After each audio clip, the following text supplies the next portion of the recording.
साल 1881 Elon Austin नाम का एक शिप इंग्लैंड के लिवरपूल से न्यूयॉर्क के लिए अपने सफर की शुरुआत करता है। इस शिप के कैप्टन एजे ग्रिफिन थे, जिनके साथ दर्जनों लोग सवार थे जो एक नई जिंदगी की उम्मीद लेकर इस लंबे समंदर को पार कर रहे थे। कई हफ्तों तक सफर बिल्कुल सामान्य चलता है, लेकिन जैसे ही ये जहाज अटलांटिक ओशन के सार्गासो सी वाले हिस्से में पहुंचता है, सब कुछ बदलने लगता है। समंदर अचानक शांत हो जाता है, हवा थम जाती है और देखते ही देखते चारों तरफ एक घना कोहरा छा जाता है। इसी धुंध के बीच कैप्टन एजे ग्रिफिन की नजर दूर लहरों पर तैर रहे एक अजीब से जहाज पर पड़ती है, जो बिना किसी दिशा के बह रहा था। दूर से देखने पर वो बिल्कुल शांत था, लेकिन उसकी यही खामोशी एक अनजाने खतरे का संकेत दे रही थी। उस दौर में समुद्री लुटेरों का आतंक आम बात थी, जो पलक झपकते ही हमला कर पूरे के पूरे जहाज को लूट लेते थे।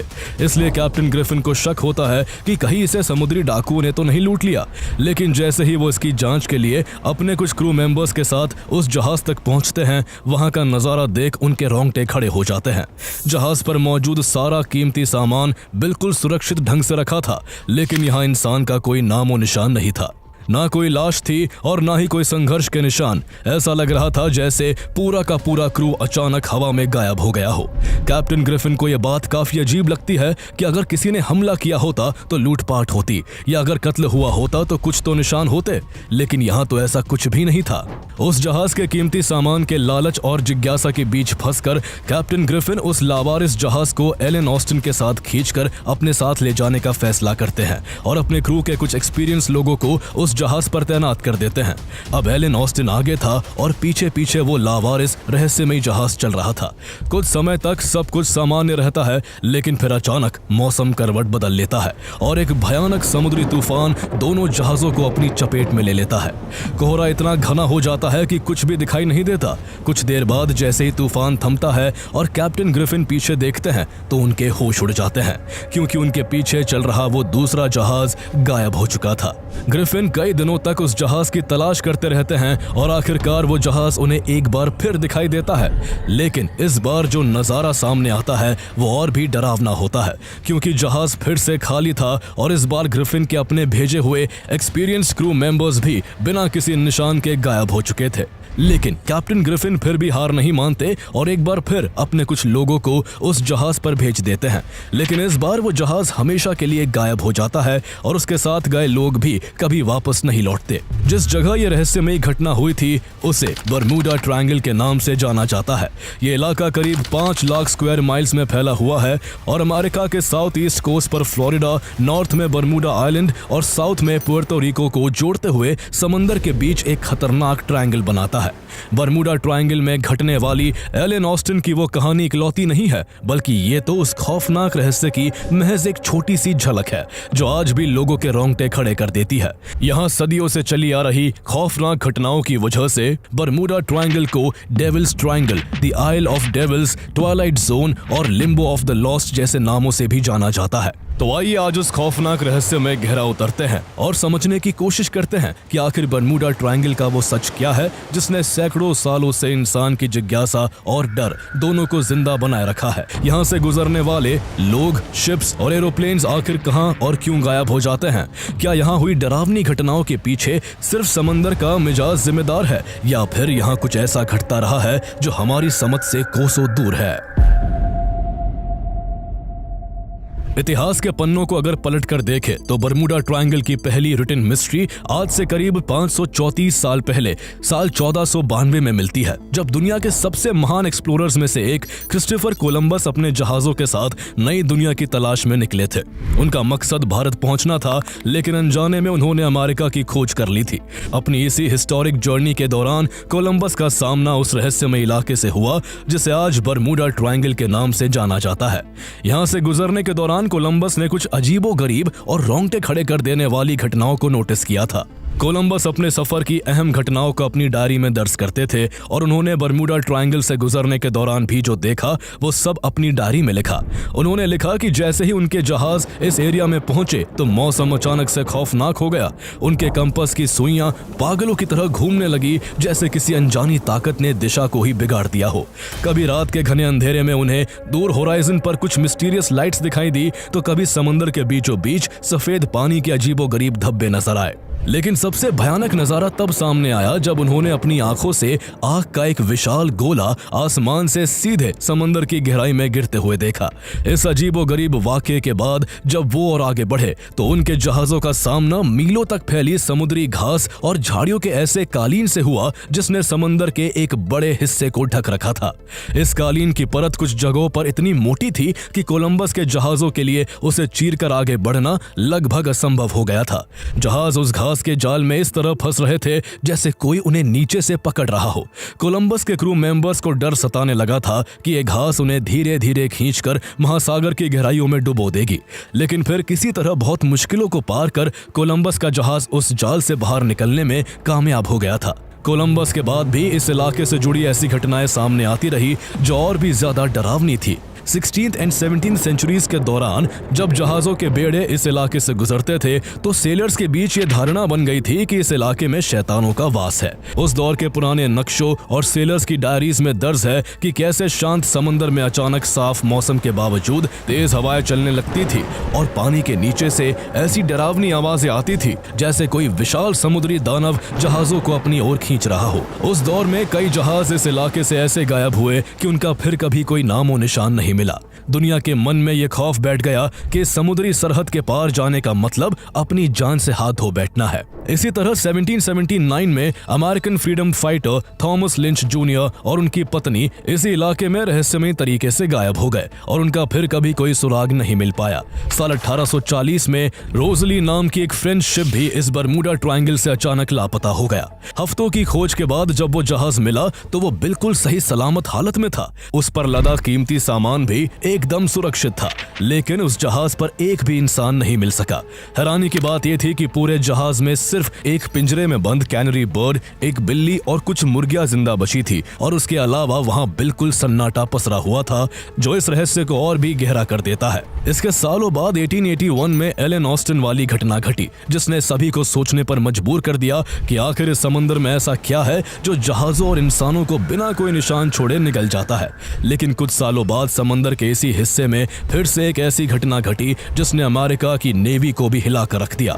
मार्च 1918 में जब फर्स्ट वर्ल्ड वॉर जारी था, उसी बीच अमेरिकन नेवी का कार्गो शिप यूएसएस साइक्लॉप्स, जो उस समय का एक फ्लैगशिप वेसल माना जाता था, ब्राजील से बाल्टीमोर के लिए रवाना होता है। इस पर 306 लोग सवार थे और ये 10,800 टन मैंगनीज से लदा हुआ था जिसे एक्सप्लोसिव्स बनाने के लिए इस्तेमाल किया जाता है। शुरुआत में सब कुछ नॉर्मल था, लेकिन जैसे ही ये जहाज अटलांटिक ओशन में तैरते हुए बरमूडा ट्रायंगल वाले एरिया में पहुंचता है, अचानक जहाज का कंट्रोल टावर के साथ रेडियो कांटेक्ट टूट जाता है। जब कई दिनों तक उससे कोई संपर्क नहीं हो पाता है तो यूएस नेवी करीब 90 दिनों तक सर्च ऑपरेशन चलाती है, लेकिन अटलांटिक का कोना कोना छान मारने के बाद भी यूएसएस साइक्लॉप्स का कोई अता पता नहीं चल पाता। इस तरह वो जहाज, उस पर लदा भारी भरकम मैंगनीज और सभी 306 लोग हमेशा के लिए गायब हो गए। इस घटना ने पूरी दुनिया को दहशत में डाल दिया क्योंकि यह साबित हो गया था कि इस एरिया के भीतर सिर्फ छोटे जहाज नहीं बल्कि नौसेना के सबसे ताकतवर वॉरशिप्स भी सुरक्षित नहीं है। लेकिन ये रहस्यमय घटना यही नहीं रुकती। यूएसएस साइक्लॉप्स की घटना के 27 साल बाद ये बरमूडा ट्रायंगल एक बार फिर अमेरिका को बड़ा झटका देता है। जहाजों को पानी के नीचे दफन करने के बाद इस बार यहाँ की इनविजिबल पावर्स अपनी खौफनाक नजरें आसमान की ओर घुमा लेती है। 5 दिसंबर 1945 को यूएस नेवी के 5 टीबीएम एवेंजर टॉर्पीडो बॉम्बर्स, जिन्हें कलेक्टिवली फ्लाइट 19 कहा जाता था, फ्लोरिडा के फोर्ट लॉडरडेल नेवल बेस से एक रूटीन ट्रेनिंग मिशन के लिए उड़ान भरते हैं। इन विमानों में 14 क्रू मेंबर्स सवार थे और मौसम पूरी तरह से साफ था। उनका फ्लाइट प्लान एक ट्रायंगल की तरह था। प्लान के अकॉर्डिंग उन्हें फ्लोरिडा के कोस्ट से ईस्ट की ओर जाना था और हेन्स एंड चिकन शोल्स नाम की लोकेशन पर बमबारी की प्रैक्टिस करनी थी। इसके बाद उन्हें नॉर्थ की ओर मुड़कर ग्रैंड बहामा आइलैंड के ऊपर से गुजरना था और फिर तीसरी बार दिशा बदलकर साउथ वेस्ट की ओर वापस अपने बेस पर लौटना था। इस पूरे ग्रुप का नेतृत्व लेफ्टिनेंट चार्ल्स सी टेलर कर रहे थे, जो एक अनुभवी पायलट थे और वर्ल्ड वॉर 2 के दौरान पैसिफिक ओशन के वॉर जोन में कई कठिन मिशनों को सक्सेसफुली अंजाम दे चुके थे। शुरुआत में फ्लाइट 19 के साथ सब कुछ ठीक था। दोपहर करीब 2:30 पर टेलर और उनके pilot Hens and Chicken Shoals के ऊपर से उड़ान भरते हैं और बिना किसी प्रॉब्लम के प्रैक्टिस बम गिरा देते हैं। लेकिन जैसे ही ये पांचों विमान अपने सफर के सेकंड फेज के लिए नॉर्थ की ओर रुख करते हैं, अचानक कैप्टन टेलर को लगता है कि उनके विमान का कंपास खराब हो गया है और उनके विमान गलत दिशा में उड़ रहे हैं। जब उन्होंने अपना मैनुअल कंपास निकाला तो वो भी इधर उधर डायरेक्शन लेस घूम रहा था। वो और उनकी टीम घंटों तक इधर से उधर फ्लाई करती रहती है, लेकिन उन्हें दूर दूर तक जमीन का कोई नामो निशान नजर नहीं आता। वो फौरन कंट्रोल टावर से कांटेक्ट करते हुए कहते हैं कि वो सही दिशा का अंदाजा नहीं लगा पा रहे हैं। उन्हें ये तक समझ नहीं आ रहा कि वो नॉर्थ में है या साउथ में है, और ऊपर से देखने पर नीचे उन्हें पानी कभी सफेद तो कभी हरा नजर आ रहा है। कंट्रोल टावर को भी समझ नहीं आता कि आखिर एक साथ पांचों विमानों के नेविगेशन सिस्टम्स कैसे फेल हो सकते हैं। इसके कुछ देर बाद लेफ्टिनेंट टेलर थरथराती आवाज में अपनी टीम को उस अंजाम के लिए तैयार करते हैं जिसकी कल्पना किसी ने नहीं की थी। वो सभी विमानों को एक दूसरे के करीब आने का आदेश देकर समंदर में ही उतरने का प्लान बनाते हैं। यह आखिरी बातचीत थी जो कंट्रोल टावर को मुश्किल से सुनाई देती है, और इसके बाद रेडियो पर एक लंबी खामोशी छा जाती है और देखते ही देखते सभी प्लेन्स रेडार से भी गायब हो जाते हैं। यूएसएस साइक्लोप्स के बाद फ्लाइट 19 के इन 5 विमानों का अचानक गायब हो जाना अमेरिका के लिए एक बहुत बड़ा झटका था। इन विमानों को ढूंढने के लिए उसी रात एक पीबीएम मरीनर रेस्क्यू प्लेन भेजा जाता है जिसमें 13 लोग सवार थे। लेकिन हैरान करने वाली बात यह थी कि जब वो रेस्क्यू प्लेन लापता विमानों की तलाश में उसी इलाके में पहुंचता है तो वो और उसमें सवार लोग भी रहस्यमयी तरीके से हवा में गायब हो जाते हैं। इसके बाद अमेरिकी नेवी एक बड़ा सर्च ऑपरेशन लॉन्च करती है जिसमें 300 से ज्यादा विमान और जहाज अटलांटिक ओशन में 3 लाख स्क्वायर माइल्स के एरिया को छान मारते हैं। लेकिन ना तो फिर कभी फ्लाइट 19 के 5 विमानों और उनके क्रू का कोई सुराग मिला, और ना ही उन्हें रेस्क्यू करने गए प्लेन और उसमें मौजूद लोगों का कोई सुराग मिल सका। इन्वेस्टिगेटर्स को यह तक कहना पड़ा कि वो सभी विमान ऐसे गायब हो गए हैं जैसे वो मंगल ग्रह पर चले गए हो। 1945 की इस घटना ने पूरी दुनिया को हिला कर रख दिया था। हर किसी के मन में एक ही सवाल था कि उन प्लेन्स और उसमें सवार लोगों को समंदर खा गया या आसमान निकल गया। हर कोई इस इलाके में होने वाली घटनाओं को लेकर तरह तरह की बातें कर रहा था। कोई इसे भूतिया जगह बता रहा था तो कोई इसे किसी दूसरी दुनिया से जोड़कर देख रहा था। लेकिन यहाँ होने वाली घटनाओं के पीछे हकीकत क्या थी ये कोई नहीं जानता था। इस घटना के करीब 2 दशक बाद साल 1964 में विंसेंट गैडिस नाम के एक राइटर आर्गोसी नाम की एक पल्प मैगजीन में एक आर्टिकल लिखते हैं जिसका नाम द डेडली बर्मुडा ट्रायंगल था। इस आर्टिकल में गैडिस ने पहली बार इस इलाके को एक डिफाइंड शेप में एक्सप्लेन किया कि बर्मुडा, फ्लोरिडा और प्यूर्तो रिको के कोस्ट को जोड़कर एक बड़ा ट्रायंगल बनता है जो अटलांटिक ओशन के लगभग 5 लाख स्क्वायर माइल्स में फैला हुआ है। उन्होंने इस इलाके में होने वाली रहस्यमय घटनाओं के बारे में बहुत सी ऐसी बातें लिखी जो लोगों के बीच काफी ज्यादा पॉपुलर हो गई। यही से बर्मुडा ट्रायंगल नेम फेमस हुआ जो हमेशा के लिए इसके साथ जुड़ गया। विंसेंट का यह आर्टिकल इसलिए भी रातों रात मशहूर हो गया क्योंकि वो दौर साइ-फाई कहानियों और अजीबोगरीब कंट्रोवर्सीज का था। लोग रहस्यों के भूखे थे और इस पल्प मैगजीन ने उन्हें वो परोसा जो वो पढ़ना चाहते थे। लेकिन ये भी कोई पहली बार नहीं था जब इस पर खबरें पब्लिश हुई थी, क्योंकि इससे पहले 1950 में ही मायामी हेरल्ड ने इस इलाके की अजीबोगरीब घटनाओं पर चर्चा शुरू कर दी थी। 1952 में फेट मैगजीन ने भी sea mystery at our back door के नाम से एक आर्टिकल पब्लिश किया था जिसमें उन रहस्यों की बात की गई जो मायामी के समुद्री तटों के ठीक पीछे घट रहे थे। लेकिन इस मिस्ट्री को अमेरिका से निकालकर दुनिया भर में फैलाने का काम साल 1974 में चार्ल्स बर्लिट्स द्वारा लिखी गई द बर्मुडा ट्रायंगल नाम की किताब ने किया। ये बुक उस जमाने की बेस्ट सेलर बनी और इसकी करोड़ों कॉपीज बिकी। इसके बाद तो जैसे रहस्यमय कहानियों के बारे में दिलचस्पी रखने वाले हर इंसान की जुबान पर बर्मुडा ट्रायंगल का नाम आ गया। जहां एक तरफ पूरी दुनिया बर्मुडा ट्रायंगल के बारे में जानती थी तो वही यहाँ घटने वाली घटनाएं खत्म होने का नाम ही नहीं ले रही थी। 22 दिसंबर 1967 को डैन ब्यूरैक और उनके दोस्त विचक्राफ्ट नाम की एक लग्जरी कैबिन क्रूजर बोट से मायामी बीच से कुछ ही दूरी पर समुद्र में क्रिसमस की लाइटें और किनारे का नजारा देखने निकले थे। लेकिन रात करीब 9 बजे कोस्ट गार्ड को रेडियो पर डैन ब्यूरैक का मैसेज आता है कि उनकी नाव किसी अननोन ऑब्जेक्ट से टकरा गई है, लेकिन कोई बड़ा खतरा नहीं है। हालांकि फिर भी कोस्ट गार्ड की टीम मैसेज मिलने के केवल 19 मिनट बाद उस सटीक सटीक लोकेशन पर पहुंच जाती है। लेकिन हैरानी की बात यह थी, वहां ना तो विचक्राफ्ट नाव मिली, ना डैन ब्यूरेक और उनका दोस्त मिला, और ना ही कोई ऐसी चीज मिली जिससे नाव टकरा सकती थी। इसके करीब 3 साल बाद 4 दिसंबर 1970 को भी एक ऐसी घटना घटी जो बरमूडा ट्रायंगल की अब तक की सबसे अजीब रहस्यों में गिनी जाती है। उस दिन बहामास से फ्लोरिडा कोस्ट की ओर उड़ान भरते हुए पायलट ब्रूस गर्नॉन की नजर इस इलाके में एक अजीब से बादल पर पड़ती है जो धीरे धीरे एक सुरंग जैसी शेप लेने लगता है। जैसे ही उनका प्लेन उस टनल के अंदर एंटर करता है, चारों तरफ सफेद मटमैला घना कोहरा छा जाता है। उस पल उनके जहाज के सभी इलेक्ट्रॉनिक इंस्ट्रूमेंट्स जैसे कंपास और नेविगेशन सिस्टम्स पागलों की तरह घूमने लगते हैं और रेडियो कम्युनिकेशन पूरी तरह से बंद हो जाता है। लेकिन जैसे ही वो उस कोहरे से बाहर निकलते हैं, उनके सामने जो नजारा था उसने उनको हैरान कर दिया, क्योंकि उनके सामने मायामी का तट दिखाई दे रहा था। आमतौर पर जो दूरी तय करने में लगभग 90 मिनट लगते थे, ब्रूस ने उस दूरी को सिर्फ 45 मिनट में पूरा कर लिया था। उनके जहाज की maximum speed 180 miles per hour थी, लेकिन उस दिन की कैलकुलेशन के अनुसार उनकी average speed 300 miles per hour से भी ज्यादा रही थी, जो उनके एयरक्राफ्ट के लिए पूरी तरह इम्पॉसिबल थी। इस अजीब घटना ने इस इलाके को लेकर लोगों के डर और जिज्ञासा दोनों को गहरा कर दिया। इसके बाद भी बरमूडा ट्रायंगल में ऐसी अजीबोगरीब घटनाओं की खबरें लगातार सामने आती रही। सदियों से चले आ रहे इन रहस्यों ने लोगों के मन में एक ही सवाल बार बार खड़ा किया कि आखिर क्यों इस इलाके में आकर कुदरत के नियम बदल जाते हैं।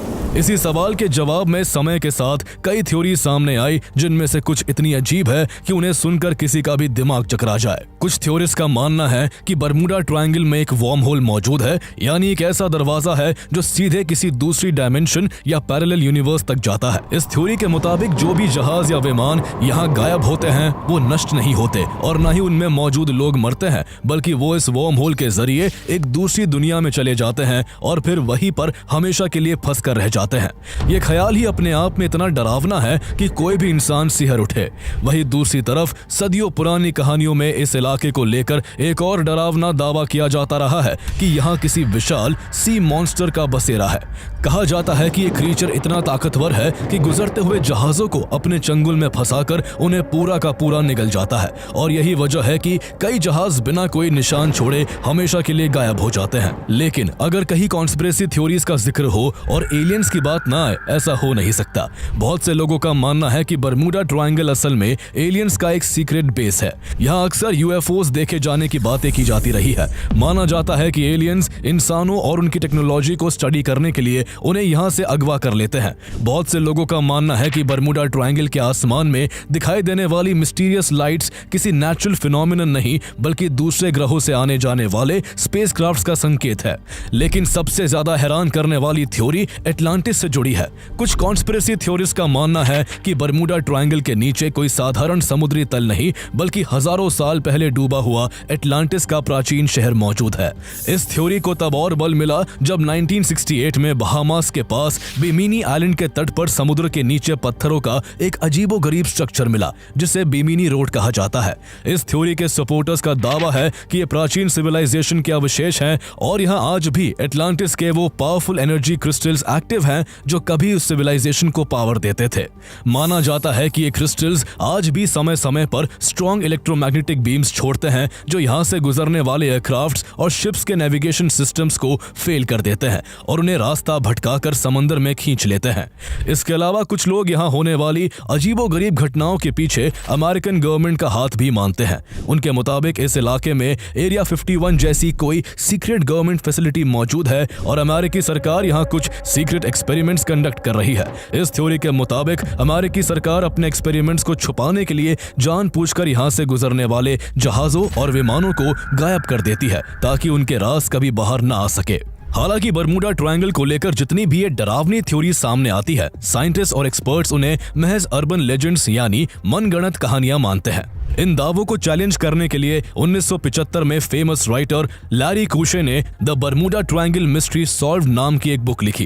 कूशे ने सालों तक पुरानी लॉग बुक्स, अखबारों की कतरनों और मौसम के रिकॉर्ड्स की गहराई से जांच की। उनकी रिसर्च में सामने आया कि बरमूडा ट्रायंगल से जुड़ी ज्यादातर कहानियां या तो गलत रिपोर्टिंग का नतीजा थी या फिर उन्हें बड़ा चढ़ाकर पेश किया गया था। उन्होंने पाया कि कई जहाज जो बरमूडा ट्रायंगल में गायब बताए गए थे वो असल में वहां थे ही नहीं और कुछ घटनाओं में भयंकर तूफान तूफानों की जानकारी को जानबूझकर नजरअंदाज किया गया था, जिससे रहस्य और गहरा लगे। इसी तरह national oceanic and atmospheric administration जैसी क्रेडिबल अमेरिकी गवर्नमेंट एजेंसीज का भी यही मानना है कि इस इलाके में कोई भी सुपरनैचुरल या मिस्टीरियस फोर्स मौजूद नहीं है।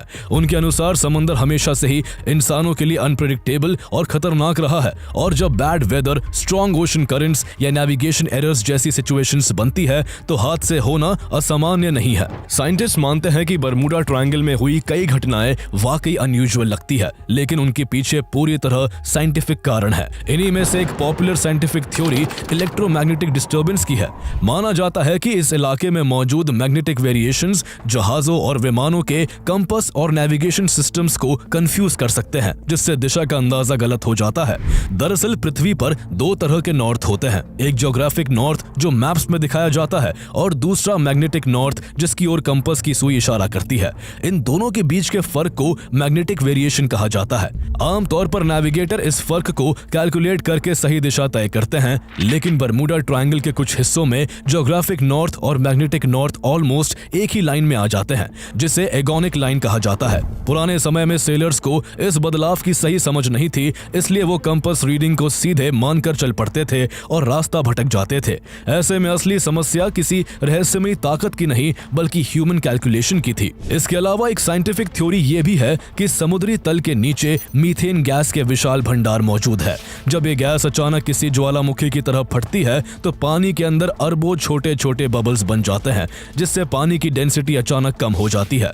ऐसी सिचुएशन में पानी जहाज का वजन संभाल नहीं पाता और जहाज अचानक किसी गड्ढे की तरह सीधे नीचे धंस जाता है। जो शिप्स यहाँ से बिना किसी डेब्रीज छोड़े अचानक गायब हुए थे, उनके पीछे यही वजह मानी जाती है। इसके साथ ही एक और बड़ा कारण एक्सट्रीम स्टॉर्म वेव्स को माना जाता है। ये लहरें कभी कभी 100 फीट से भी ज्यादा ऊंची हो जाती है। जब ऐसी लहरें उठती है तो ऐसा लगता है जैसे सामने पानी की एक विशाल दीवार खड़ी हो गई हो, जो किसी भी जहाज को पलक झपकते ही समंदर में निगल सकती है। इसी कड़ी में हेक्सागोनल क्लाउड्स की थ्योरी भी सामने आती है, जिसने इस रहस्य को और दिलचस्प बना दिया। साल 2016 में सैटेलाइट इमेजेस में बरमूडा ट्रायंगल के ऊपर कुछ अजीब हेक्सागोन शेप्ड क्लाउड्स देखे गए, जिन्हें साइंटिस्ट ने एयर बॉम्ब्स जैसा बिहेवियर करने वाला बताया।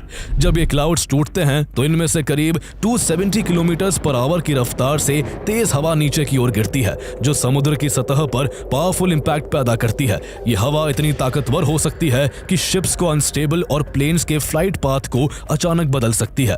कुछ एक्सपर्ट्स मानते हैं कि अगर कोई एयरक्राफ्ट इसी तरह के माहौल में फंस जाए तो उसकी स्पीड एबनॉर्मल तरीके से बढ़ सकती है। ब्रूस गर्नॉन का प्लेन जो 45 मिनट में ही अपनी डेस्टिनेशन पर पहुंच गया था, उसके पीछे ये कारण हो सकता है।